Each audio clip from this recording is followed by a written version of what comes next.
इस संसार में ऐसा कोई नहीं है जिसके नाम के आगे जिसके नाम में राम ना हो। आपका नाम बताओ, कितने अक्षर हैं आपके नाम में? 3। 3 को 4 से गुणा करो, कितना हुआ? 3 चौके 12। 12 में 5 और जोड़ दो, 17 हो गया। 17 में 17 और जोड़ो, 34 में 8 का भाग दो, 32। कितना शेष बचा? 2। वही तो राम है, 2 अक्षर का प्यारा नाम। मैं बस हिसाब कर रहा था कि जब मैंने जोड़ा, घटाया, गुणाकार किया और उसके बाद जब भागाकार किया तो एक ही जवाब मिला और वो शायद सही भी था। लेकिन अब मैं सोच रहा हूँ कि फिर एक बार जोड़ने, घटाने, गुणाकार करने और भागाकार करने में गलत क्या है? क्या तुम्हें भी इलाज की जरूरत है? इलाज की जरूरत तो है, पर बाबा जी नहीं मानेंगे। मिस इन्फॉर्मेशन, स्यूडो साइंस और पाखंड की बैंड बजाने आ गया इंस्टा ज्ञान का नया एपिसोड। मेरा नाम है रवि और ये है लॉजिकल आयाम। इंस्टाग्राम और यूट्यूब पर इस तरह की रील्स और शॉर्ट्स भर भर कर हैं, तो हमारा कर्तव्य बनता है कि हम इनको डिबंक करें, इनका भांडा फोड़ करें और आपको बताएं कि सच क्या है। जैसे ये चश्मे वाले भाई साहब कुछ बोल रहे हैं। क्यों सिर्फ आसाराम बापू को इसी बात की सजा दी जा रही है कि उन्होंने लोगों को वैलेंटाइन से हटा करके मातृ पितृ पूजन दिवस पे लगाया?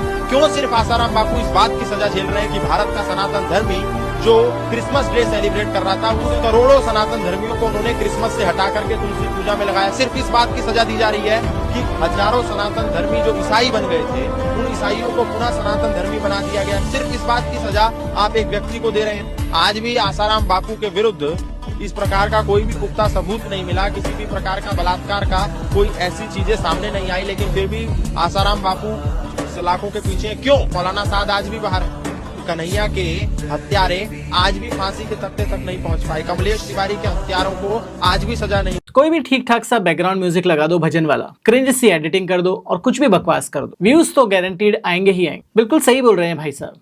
आसाराम दोषी थोड़ी ना है। वो 16 साल की बच्ची जिसके साथ बलात्कार हुआ, वो झूठ बोल रही है, उसके पिता झूठ बोल रहे हैं, बाकी लोग झूठ बोल रहे हैं, पुलिस झूठ बोल रही है, चलिए मान लेते हैं। पर ऑनरेबल हाई कोर्ट ने सभी चीजों को सुनकर, सभी दलीलों को सुनकर, सभी सबूतों को देखकर जो भी फैसला सुनाया और इस इंसान को लाइफ इम्प्रिजनमेंट यानी उम्र कैद की सजा सुनाई, तो क्या वो फैसला भी गलत था? बाबा जी ने नहीं। इस इंसान को बाबा जी बोलना भी बाबा लोगों का अपमान होगा, जबकि मैं बाबा कल्चर के सख्त खिलाफ हूं। तो आसाराम ने और उसकी टीम ने उस बच्ची को, उसके पिता को डराने, धमकाने के, चुप करने के बहुत सारे प्रयास किए, पर दाद देनी होगी उस बच्ची की, उसके पिता की और उन वकील साहब की जिन्होंने बिना डरे, बिना अपनी जान की परवाह किए केस कंप्लीट किया और उस इंसान को जेल पहुंचाकर ही दम लिया, उम्र कैद की सजा दिलाकर ही दम लिया। पर तो भी उस अपराधी बाबा को बहुत से लोग खुलेआम डिफेंड करते हैं। बाबा, मैं श्री आसाराम बापू जी से नाम दीक्षा ली थी। मेरा भजन अच्छा चल रहा था, पर उनके जेल जाने के बाद मेरी श्रद्धा पर आघात हो गया। हाँ, ये बाहरी बात है। बाहरी बात इसलिए हम कहते हैं कि भगवान का लीला विलास चलता रहता है ना। इस बात पे जाओ कि वो जेल में है। जेल में तो क्या, जेल में तो ठाकुर भी पैदा हुआ था, मथुरा में जेल में तो पैदा हुआ। कोई बात, ये सब चलता रहता है भगवान की मार्ग। आप अपने मार्ग को पुष्ट करें, अश्रद्धा करने की कहीं भी कोई गुंजाइश नहीं है। बिल्कुल भगवान अपने आप से अपने आप में खेलते हैं। हमें ये भावना करनी कि आसाराम मेरे राम है, मेरे ठाकुर है। वो चाहे बाहर खेले, चाहे भीतर खेले, वो चाहे माया का खेल खेले, चाहे ब्रह्म का खेल खेले, मेरे लिए वो भगवान है। दुनिया की दृष्टि एक अलग है। अब आगे इतना सोच के आगे बढ़ो, हम तुम्हें हाथ पकड़ के आगे ले जाने के लिए तैयार। दोष दृष्टि नहीं, अगर कहीं भी दोष दृष्टि होगी तो हम आगे नहीं बढ़ पाएंगे। कैसे दिन आ गए हैं कि एक अपराधी को जो जेल में सजा काट रहा है, उसको एक दूसरा बाबा डिफेंड कर रहा है। जेल में जाना कोई बहुत बड़ी बात नहीं है, पर किस अपराध के लिए आपको जेल की सजा सुनाई गई है, वो बहुत बड़ी बात है। आपको जरूर सोचना चाहिए कि आप किन व्यक्तियों को, किन इंसानों को फॉलो कर रहे हैं और उनको अपना भगवान बता रहे हैं। जब भी हम किसी गलत इंसान को डिफेंड करने लग जाते हैं ना, सपोर्ट करने लग जाते हैं, अनकंडीशनल प्यार देने लग जाते हैं, तो सोच लीजिए कि हम भी गलत हैं। 12 जुलाई 2038, समय 2:25।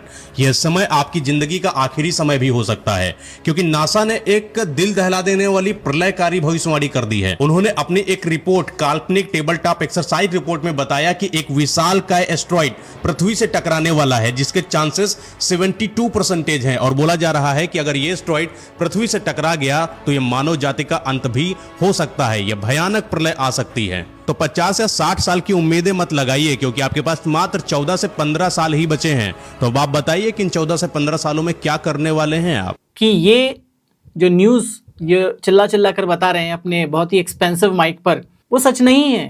ये एक सिमुलेटेड एक्सरसाइज थी जो नासा ने की थी कि हम कितना रेडी हैं किसी एस्ट्रॉयड हिट के लिए। तो आज से 14 साल बाद की तारीख के लिए नासा ने एक सिमुलेशन टेस्ट किया कि कितने % चांसेस हैं कि कोई एस्ट्रॉयड धरती से टकराएगा, बड़ा एस्ट्रॉयड, और उसको रोकने के लिए हम कितने तैयार हैं। तो ये असली नहीं है, ये सिर्फ एक सिमुलेशन टेस्ट है। Again, this guy has more than 1 million followers on Instagram. Would you believe that? 1 million से भी ज्यादा फॉलोअर्स हैं इन भाई साहब के। एनीवे, आज से यानी इस एपिसोड से हम एक और चीज़ करने वाले हैं। हम एक रील को लेंगे और फिर मैं आपसे पूछूंगा कि वो सच में फैक्ट है यानी रियल है या फिर फेक है, फैक्ट और फेक। और उस रील को देखते हैं और उसके बाद वीडियो के अंत में मैं आपको उसका सही जवाब भी बताऊंगा। अगर आपको पता है तो बिना चीटिंग के कमेंट्स में मुझे बताइए कि क्या ये सच इन्फॉर्मेशन है या ये स्यूडो साइंस यानी फेक है। अगर लिवर से फैट निकालनी है तो कॉफ़ी लिवर से फैट निकाल देती है। तब एक कॉफ़ी की खासियत है कि ये लिवर की फैट को साफ करती है, लिवर में कैंसर नहीं होने देती, लिवर का सिरोसिस रिड्यूस करती है। पर इसका ये मतलब नहीं कि कॉफ़ी पिए और शराब भी पी लेंगे। जो बहुत ही जाने माने डॉक्टर सरीन ये बहुत बड़ा क्लेम कर रहे हैं कि कॉफ़ी से फैटी लिवर ठीक हो सकता है, कॉफ़ी से कैंसर तक भी ठीक हो सकता है। तो आप मुझे बताइए कि ये सच है या झूठ है। वीडियो के अंत में आपको इसका जवाब जरूर मिलेगा, तो बिना चीटिंग के इस वीडियो को पॉज करके कमेंट में जरूर बताइए कि क्या ये सच है या झूठ है। और इसका सही जवाब जानना चाहते हैं तो वीडियो के अंत तक बने रहिए, इसका जवाब वहां पर आपको जरूर मिलेगा। बहुत से लोग इंस्टाग्राम पर प्रोपेगेट कर रहे हैं कि हमें किसी एक पर्टिकुलर इंसान के हाथ का पानी भी नहीं पीना चाहिए। नहीं, वो कास्टिज्म की बात नहीं कर रहे हैं, वो अलग तरह का कुछ क्लासिज्म है। पानी भी सबके हाथ का नहीं पीना चाहिए। जैसे आप मांसाहारी हो, माना कि आप हो नहीं, मान लो माना कि कोई आदमी मांसाहारी है। यहाँ पे मांसाहार को गाली की तरह देखा जा रहा है कि मान लीजिए आप मांसाहारी हैं। वो मांसाहारी आपको पानी लाके दिया और आपने उसका पानी पिया, तो जैसा पियोगे पानी वैसी होगी वाणी। जैसा पियोगे पानी वैसी होगी वाणी, जैसी देखोगे रील वैसी आएगी गंदी वाली फील। कुछ भी आपने गलत व्यक्ति का पानी पिया है, मांसाहारी का पानी पी लिया, अब आपकी बुद्धि कुछ ना कुछ तो प्रभाव डालेगी। कुछ थोड़ी देर, जब तक उसका पानी आपके पेट में रहेगा आपकी बुद्धि भ्रष्ट हो जाएगी, थोड़ी देर के लिए गलत थॉट आने लग जाएंगे। आप किसी वैश्या के घर जाके खाओ तो आप जितनी देर उसका अन्न रहेगा उतनी देर आपके अंदर जरूर। बहुत ही लो लेवल की बात कर रहे हैं महाराज बाबा जी आदरणीय। ये जो बकवास का रीजन है ये बहुत लोग फॉलो करते हैं इस चीज को कि आप इसके हाथ का पानी मत पियो, आपकी सोच वैसी हो जाएगी। नेगेटिव एनर्जी की भी बातें इसी तरह से होती है कि हर किसी के यहाँ से पानी नहीं पीना चाहिए। जो वो पानी बुरा मान जाएगा वाली दीदी ने बोला था ना कि किसी के घर भी पानी नहीं पीना चाहिए, कि आप हर किसी के हाथ का पानी मत पी लीजिए। तो एक तरह का क्लासिज्म है, एक तरह का ये एलिटिज्म है कि हम तो सिर्फ एक पर्टिकुलर प्रकार के इंसान के हाथ का ही पानी पिएंगे, वरना तो हम पानी भी नहीं पिएंगे, हम प्यासे मर जाएंगे। ये जो बकवास चलती आ रही है इसका अंत तो होना चाहिए। अभी इसी टॉपिक के बारे में एक और रील प्रचलन में थी और गेस व्हाट, उसमें वही पानी बुरा मान जाएगा वाली दीदी ने बताया कि एक बार वो कहीं किसी धार्मिक स्थल पर जा रहे थे, उनके पीछे उन्होंने बीच में कहीं खाना खाने रुके वो, और उनके पीछे कोई बैठकर कुछ सो कॉल्ड मांस मच्छी का सेवन कर रहा था, उनसे शायद थोड़ी दूर पर। तो जैसे ही उन्हें पता चला वहाँ से उठकर दूर चले गए और निर्जन स्थान पर जाकर या कहीं और जाकर 45 दिनों तक उन्होंने सिर्फ गौमूत्र का सेवन किया। कौन है ये लोग, कहां से आते हैं ये एक तरह से काइंड ऑफ छुआछूत प्रमोट कर रहे हैं वापस से भारत में, जो बहुत मुश्किल से अब कम होने लगी है। आप नहीं खाते, मांस भक्षण नहीं करते, बहुत अच्छी बात है, पर आप इस तरह का छुआछूत प्रमोट मत कीजिए। अब गुरुजी आपको बता रहे हैं कि ग्रेविटेशनल फोर्स क्या होता है, फिजिक्स भी समझाते हैं, ये मैथमेटिक्स तो करते ही हैं, फिजिक्स भी इनकी बहुत अच्छी है, सुन लीजिए। आप किसी भी वस्तु को ऊपर से छोड़ दीजिए, वो पृथ्वी पर जाके गिरेगा। साइंस कहता है गुरुत्वाकर्षण पृथ्वी में है। ये तो सत्य है कि गुरुत्वाकर्षण है, पर इसके अतिरिक्त एक सत्य और है, क्योंकि वो पृथ्वी का ही हिस्सा है, इसलिए अंश अपने अंशी की ओर भागता है। इसीलिए क्या कुछ लोग गोबर और गौमूत्र की तरफ भागते हैं क्या? पता नहीं मुझे, सॉरी टू से दिस, बट बात है बाबा जी में। अगर आप बाबा जी की 20-50 रील देख लोगे ना तो आप एक्सपर्ट बन जाओगे हर सब्जेक्ट के, और आप किसी को भी कुछ भी समझा पाओगे, बट दूसरा सामने वाला समझेगा या नहीं वो बात अलग है। लोगों के पास कुत्ते आते ही देखते ही भौंकने लग जाते हैं। उनको पता है आपकी सोल बहुत ज्यादा प्योर नहीं है, आपके कि राहु केतु अच्छे नहीं बैठे, आपका शनि अच्छा नहीं है, तो उनको पता है वो चीज। जानवरों को एक्चुअली में पता होता है कि आपकी सोल ने क्या क्या गलत किया है, और कईयों को देखो जानते भी नहीं होते। किसी घर में आप जाते हो, एकदम से रैंडमली आप जाते हो, डॉग और कैट होता है आपके पास, आता है बिल्कुल ऐसे एकदम बो हो जाता है, प्यार करता है, वो आपको प्यार नहीं कर रहा, आपकी बॉडी को नहीं कर रहा, सोल को कर रहा है। उसे पता है आपकी सोल प्योर है। कुत्तों को पता है कि नहीं ये तो पता नहीं, पर मैं कुत्तों के बिहाफ पे बात कर सकता हूँ कि ऐसा कुछ नहीं होता। अगेन पॉडकास्ट पर बैठकर जो भी लोग ऐसी बकवास करते हैं ना, उनका ना सर होता है ना पैर होता है। ये हमने अपने लास्ट वीडियो में भी बात की थी कि कुछ भी बकवास कर लेते हैं, अच्छे अच्छे माइक्स लगा लेते हैं, अच्छा सेटअप कर लेते हैं, पर जब कंटेंट की बात आती है ना, तो कंटेंट इनका होता है एकदम वाहियात, कि कुछ भी बकवास कर दो बिना किसी वेरिफिकेशन के, बिना किसी चीज़ के। इन वीडियोस के ज़रिए मेरा मकसद है आपको आगाह करने का, सतर्क करने का, कि आप एटलीस्ट इन सब चीज़ों को मत देखिए, मत सपोर्ट कीजिए और मत मानिए। और अगर आप जानते हैं किसी इंसान को जो इस तरह की रील्स को देखता है, सपोर्ट करता है, शेयर करता है, तो उसको हमारे वीडियोस शेयर कीजिए। अब ये जो बकवास है वो सिर्फ भारत तक सीमित नहीं है, बाहर भी बहुत प्रचलन में है। I'm 65. I don't know what illness or tiredness is. I haven't been sick in 40 years. And this 5-place break that I have, I'm out of my cast 2 weeks early. So I have no intention of being crippled by this, or they were telling me I'm going to have arthritis and all these other things. It just doesn't exist in my world because I've chosen to live in God's pharmacy.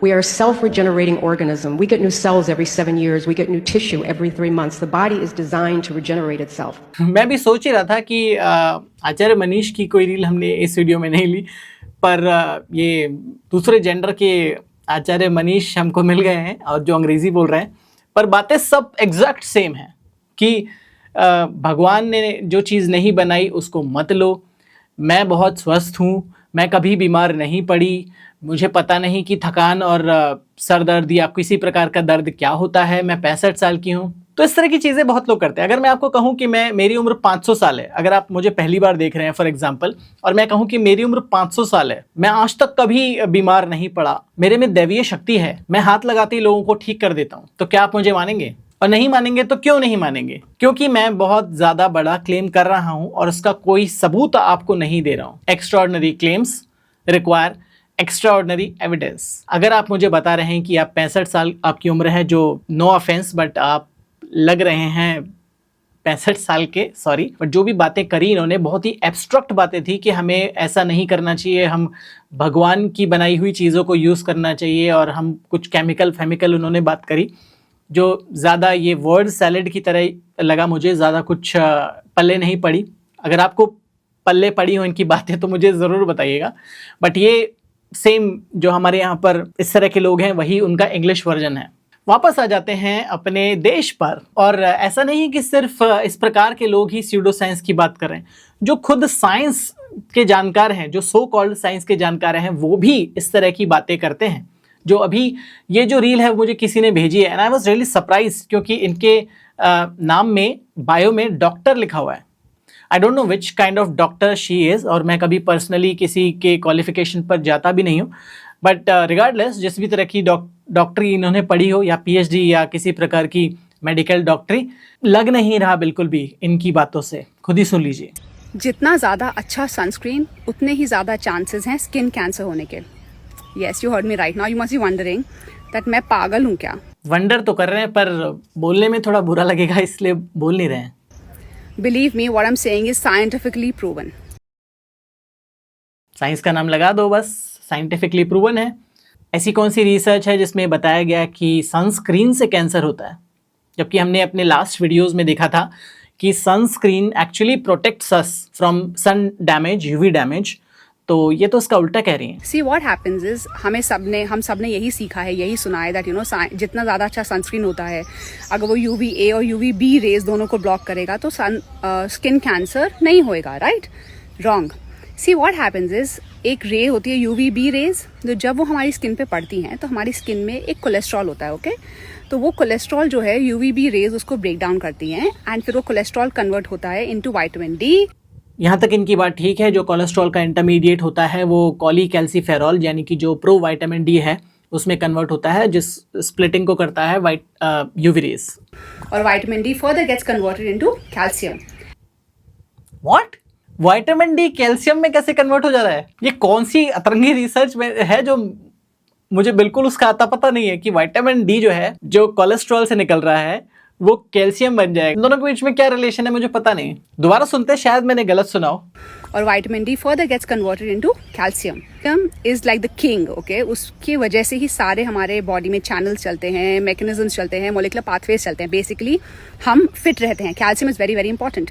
और अगर आप अच्छा sunscreen लगाते हैं जो सारे UV A और UV B raise को ब्लॉक करेगा, तो यूवी बी हमारी स्किन में पेनिट्रेट नहीं करेगा, वो रिफ्लेक्ट बैक हो जाएगा, राइट। तो क्या होगा, जो कोलेस्ट्रॉल है हमारी स्किन के अंदर वो ब्रेक डाउन नहीं करेगा। वो ब्रेक डाउन नहीं करेगा तो vitamin D deficiency and calcium deficiency, right. And the result is skin cancer, osteoporosis and so many other diseases associated with it. So please be very careful and also very very important, जितनी ज्यादा dark skin उतना ज्यादा requirement of sun exposure. इससे सिद्ध होता है कि doctor होने से आप सही नहीं हो जाते। इस रील से सिद्ध होता है। अब ये किस प्रकार की डॉक्टर है मुझे नहीं पता, अगर आपको पता है तो कमेंट सेक्शन में मुझे बताइए। कैल्शियम और विटामिन डी का संबंध जरूर है। हमारी बॉडी में विटामिन डी सही सलामत मात्रा में है तो कैल्शियम का एब्जॉर्प्शन जो होगा बढ़ जाएगा। अगर विटामिन डी की कमी है तो कैल्शियम की भी कमी जनरली होगी। पर विटामिन डी से डायरेक्टली कैल्शियम कन्वर्ट नहीं होता, बन नहीं सकता, क्योंकि दोनों बिल्कुल अलग अलग चीजें हैं। और दूसरी चीज जो उन्होंने कही, जो नितांत स्यूडो साइंस है कि सनरेज आएंगी और अगर आपने बहुत अच्छी सनस्क्रीन लगा रखी है तो सारी की सारी यूवी रेज ब्लॉक हो जाएंगी। ऐसा कभी नहीं होता अनलेस आपने कोई बहुत अच्छी सनस्क्रीन बनाई है जो 100% यूवी रेज को ब्लॉक कर देती है, अगर बनाई है तो। अदरवाइज तो जो मोस्ट सनस्क्रीन होती हैं वो उनका जो सन प्रोटेक्शन फैक्टर होता है वो वेरी करता है फ्रॉम 15 to 50, यानी कि जितना ज़्यादा सन प्रोटेक्शन फैक्टर होगा उतनी ज़्यादा यूवी रेज रिफ्लेक्ट हो जाएंगी और हमारी बॉडी में एब्जॉर्ब नहीं होंगी। अगर आपने सनस्क्रीन लगाई भी है तो भी there are enough sun rays, enough UV radiation जो आपकी बॉडी में एब्जॉर्ब होकर विटामिन डी ब्रेक डाउन को कर सकती हैं। उसमें सनस्क्रीन का कोई लेना देना नहीं है, पर sunscreen actually protects you from cancer, क्योंकि वो यूवी एब्जॉर्प्शन हमारी सेल्स में जो डीएनए डैमेज कर सकता है, एक्चुअल में कैंसर कर सकता है, उसको रोकने का, उसकी प्रोबेबिलिटी को कम करने का काम करती है। तो इस तरह की सो कॉल्ड साइंटिफिक रील्स पर मत जाइए और अपना दिमाग लगाइए। इस तरह की रील्स को देखकर सच में डाउट होता है कि क्या विज्ञान की कोई ताकत है कि नहीं। विज्ञान की इतनी ताकत नहीं कि वो आपको प्रमाणित कर सके। आप प्रमाणित कर सकते हैं अपने आप को, तुम्हारा विज्ञान प्रमाणित कर सकता है, तुम्हारा विज्ञान केवल स्थूल शरीर को प्रमाणित कर सकता है। हमारा विज्ञान आपका किडनी डायलिसिस कर सकता है जिसकी वजह से आप जिंदा हैं। हमारा विज्ञान आपको ये ताकत दे सकता है कि आप इस माइक के जरिए हजारों लोगों तक पहुंच सकें। हमारा विज्ञान आपको ये ताकत देता है कि आप YouTube पर, इंस्टाग्राम पर अपने प्रवचनों को पहुंचा सकें और लाखों करोड़ों भक्तों तक अपनी बात को पहुंचा सकें। हमारा विज्ञान बहुत कुछ कर सकता है। इस ढांचे का अल्ट्रासाउंड हो सकता है, ढांचे का एक्सरा हो सकता है, लेकिन आज तक विज्ञान मन को प्रमाणित कर पाया कोई है ऐसा यंत्र भारत में या अमेरिका में जो तुम्हारे मन का एक्सरा कर दे, तुम्हारे मन बुद्धि को देख ले। जब मन बुद्धि को एब्स्ट्रैक्ट कॉन्सेप्ट है मन, तो जहां अगर आप सबसे पहले ये बताइए कि मन एग्जिस्ट करता है कि नहीं। जिस दिन आपने प्रमाणित कर दिया कि मन एग्जिस्ट करता है, हम उसका भी एक्सरे कर देंगे, उसका भी अल्ट्रासाउंड कर देंगे, उसको भी आइडेंटिफाई कर देंगे और उसको भी डिड्यूस कर देंगे। बुद्धि भी एक एब्स्ट्रैक्ट कॉन्सेप्ट है जिसका कोई फिजिकल एग्जिस्टेंस नहीं है। मन, बुद्धि, आत्मा, इन तीनों का कोई एग्जिस्टेंस, फिजिकल एग्जिस्टेंस नहीं है। जो ये बार बार बोल रहे हैं कि साइंस क्या ऐसा कर सकता है, ऐसा करने की साइंस को जरूरत ही नहीं है, क्योंकि साइंस वो चीज है ही नहीं। साइंस वो चीज है जो मैंने आपको शुरू में बताया। सूक्ष्म शरीर तो तुमको प्रमाणित कर सकता है, तुम परमात्मा के अंश हो। नहीं कर सकता कि हम परमात्मा के अंश हैं, क्योंकि परमात्मा को भी साइंस प्रमाणित नहीं कर सकता, क्योंकि ऐसे कोई सबूत अभी तक मिले नहीं कि ऐसा कोई परमात्मा एग्जिस्ट करता है कि नहीं। आज तक है विज्ञान में ताकत, फिर अध्यात्म को आप कैसे ललकार सकते हैं विज्ञान के बल से?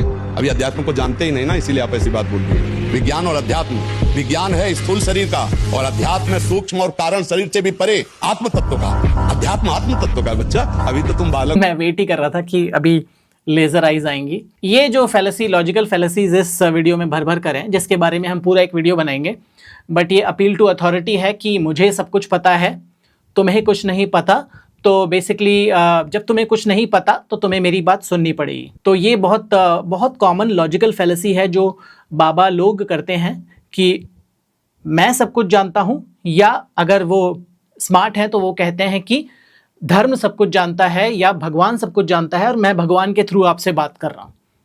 तो इसका अर्थ है कि मेरी बात सुनो, तुम अभी कुछ नहीं जानते। तो that's called appeal to authority. यानी मैं सब कुछ जानता हूं, तुम कुछ नहीं जानते, तुम बच्चे हो, मेरी बात तुम्हें सुननी पड़ेगी, तुम्हारा साइंस बकवास है। जिस साइंस के बल पर वो बोल पा रहे हैं, जिस साइंस के बल पर उनका किडनी डायलिसिस डेली बेसिस पर चलता है, जिस साइंस के बल पर वो यूट्यूब और इंस्टाग्राम पर छा चुके हैं, और जिस साइंस के बेसिस पर जनरली वो अपनी पूरी जिंदगी और डे टू डे लाइफ में चलते हैं, उसी साइंस को वो नकार रहे हैं। तो वीडियो के अंत में अब हम बताते हैं कि जो शुरू में हमने पूछा था कि कॉफी क्या सच में लीवर से फैट को हटा सकती है या फैटी लीवर की समस्या को कम कर सकती है, क्या ये सच है या झूठ है, स्यूडो साइंस है या रियल साइंस है? तो इसका जवाब है कि ये सच है। ये बहुत सारी स्टडीज में ये प्रूव हो चुका है, एटलीस्ट इन माइस और रैट, कि कॉफी अगर उनको सप्लीमेंट की जाए रेगुलर बेसिस पर एक तयशुदा अमाउंट में, तो कॉफी से जो फैटी लिवर की समस्या है वो खत्म हो सकती है, कम हो सकती है, फैट अक्यूमुलेशन भी कम हो सकता है, और भी बहुत सारे फायदे हो सकते हैं कॉफी से। तो बेसिकली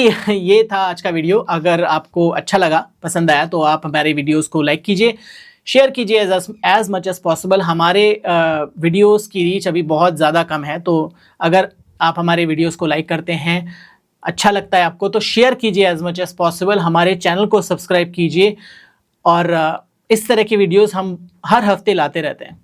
अगर आपने इंस्टा ज्ञान सीरीज़ के बाकी एपिसोड नहीं देखे हैं, तो यहाँ पर मैं पूरी प्लेलिस्ट का लिंक दे दूंगा, आप यहाँ से 1 से लेकर बाकी जो 13 एपिसोड हैं वो देख सकते हैं। मिलूंगा ऐसे ही एक और अमेजिंग वीडियो में, तब तक के लिए बी लॉजिकल।